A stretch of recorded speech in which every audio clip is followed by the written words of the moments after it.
Former Jeffrey Epstein associate Ghislaine Maxwell is asking the Supreme Court to overturn her sex trafficking conviction. Maxwell's lawyer is also seeking the help of President Trump, who has said that he's allowed to pardon Maxwell, but that hasn't really thought about it. Maxwell's attorney said in a statement, "We are appealing to not only the Supreme Court, but to the president himself to recognize how profoundly unjust it is to scapegoat Ghislaine Maxwell for Epstein's crimes, especially when the government promised that she would not be prosecuted." The Supreme Court may consider hearing Maxwell's case when they return from summer recess.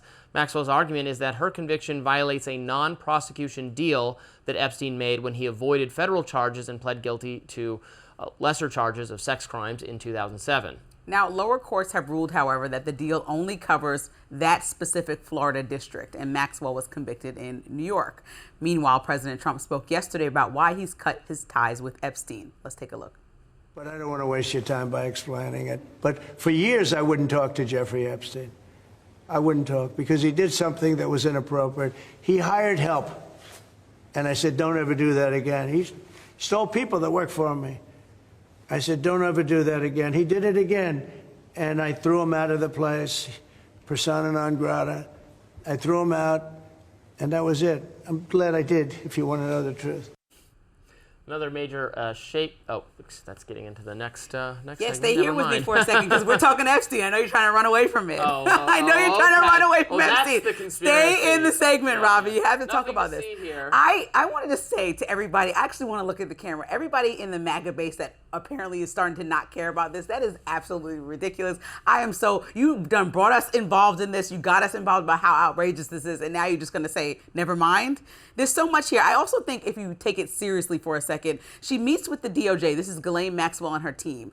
And now all of a sudden, days later, she's asking for all these pardons publicly. And this is somebody who is, completely egregious person, has committed some heinous acts that everybody can agree, no matter what part of the aisle you're on, should not be out of prison because she complied with President Trump in some way or is trying to, because what the strategy is here looks pretty simple. Get Ghislaine Maxwell to agree that, yes, pin this on anybody who's Democratic or anybody who's outspoken in a liberal way. Say President Trump didn't do anything. Next thing, she's pardoned for being like a hero and a martyr speaking up. And then she gets like a caveat to get her out of this big trial. Out of this big conviction. And the bottom line is this is elite privilege. This is the exact thing that the MAGA base argued about. This is the bureaucracy that everybody young hates so much. So why would we allow Ghislaine Maxwell some weird courtesy because she's providing names of everyone besides President Trump? You're going to hate that I say this, but it's just how I feel. I can't help but feel this way.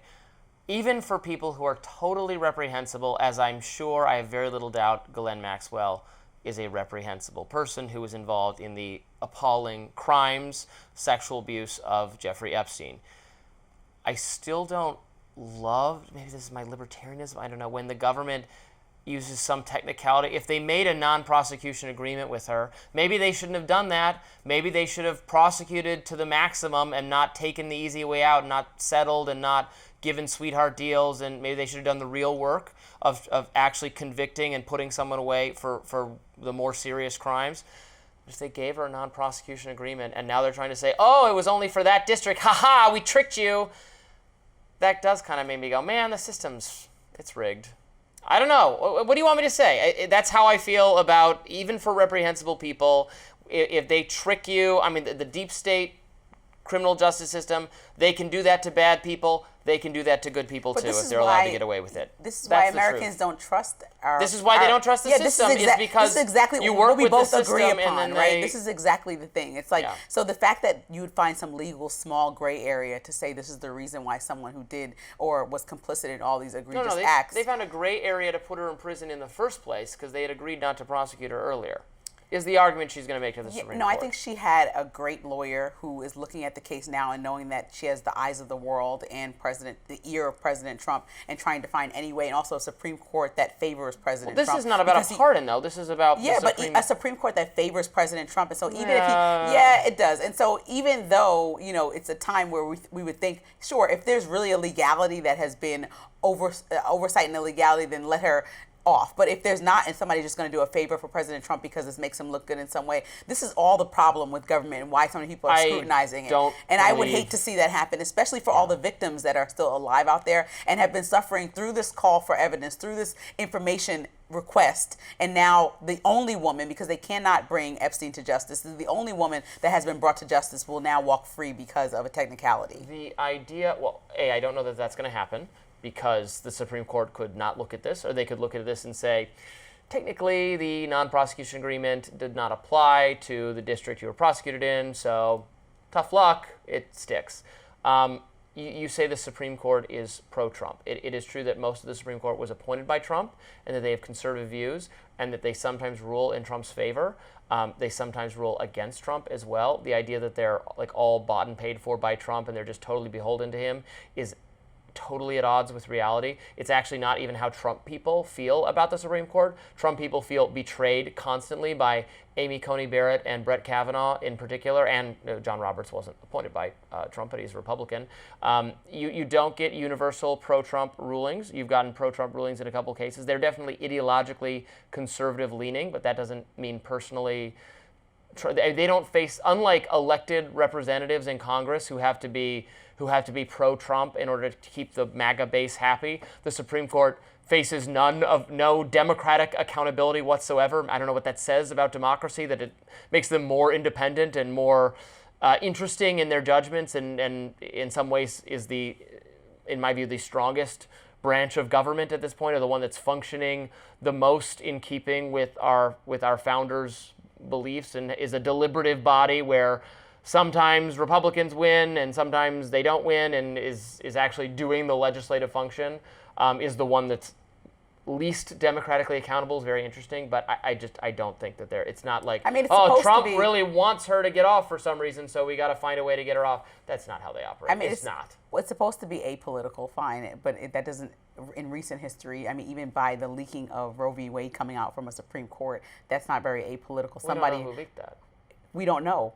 Right. Exactly. My point is that it's gotten more politicized over the last even 5 years, we can say. And so I think that makes the American public have their eyebrows raised. Mm-hmm. And even though, yes, President Trump appointed more conservative views, the overarching point is that there is an obvious, something here that is worth being looked at. So when the Department of Justice goes to visit Ghislaine Maxwell, who had no incentive on speaking and hasn't spoken really publicly, or her lawyer hasn't said anything for a while, and now all of a sudden they're so confident, speaking out with such authority. We're going to not only President Trump, but the Supreme Court and finding things. They feel like they have an incentive to speak, right? Her lawyer is not a silly man. He's a very smart and successful lawyer. So he's going forward saying, there might be an opening here for me to get my client out of jail, as any lawyer would, but also maybe because that conversation that we got no details about with the Department of Justice going to visit her was somehow, there was an inclination that if you do talk to me, then there will be some incentive to make your life a little bit better for you, right? Because otherwise, why would I speak to you? What would be Ghislaine Maxwell's point in speaking to the Department of Justice? If she knows something that we don't know, let's hear it. I would like to know. We just shouldn't trust it automatically. She's self-serving and she's trying to get out of jail. And she's perjured multiple times, so we shouldn't trust it at all. So that's what I'm saying. This doesn't benefit the same people that were requesting the information. The only information that would benefit Americans is if the president releases all the information that his Treasury Department, everyone has. Due process and she justice. Got it, and she's convicted. Right. Well, she's saying the argument they're making is that it violated the deal. That could be totally incorrect. It could be technically incorrect. And the other argument she's making is, pardon me, because it's quid pro quo at this point, right? Yeah. Because you're former personal lawyer, not a component of due process, right? That's just begging for a pardon. Yeah, I don't want her to get a pardon. Do you feel strongly about the pardon? You feel like if there's a legality, then she needs to be off because that's the law. But if she asks Trump for a pardon, will the MAGA base be revolted if she gets pardoned? Yes, absolutely. Unless if she's just pardoned willy-nilly, if she's pardoned in exchange for explaining that Jeffrey Epstein and providing evidence that he was working for the U.S. intelligence or Israeli intelligence, no, I think that would be well worth it. Now, if we already have that evidence, it's not necessary to get Ghislaine Maxwell out of prison to provide it, and the government should just release it. Or maybe it's just not the case that he's an asset of any kind and she's just would be making that up to get out of prison. So I'm saying we should proceed very carefully. I don't want to get her out of prison. Obviously, she's a complicit in appalling sex crimes. I want her behind bars, just as I wanted Jeffrey Epstein behind bars, and he took or somehow got the easy way out. And that's very bad. And the MAGA base should remain laser focused on getting accountability for the victims and getting real information from the administration that they have been promised, we have been promised for years and years and years. And they should not give up the fight, MAGA base. You heard it from Robby. Next up, now we can get to it. Another major shakeup at the Washington Post top ranks. We'll tell you more. Stay with us.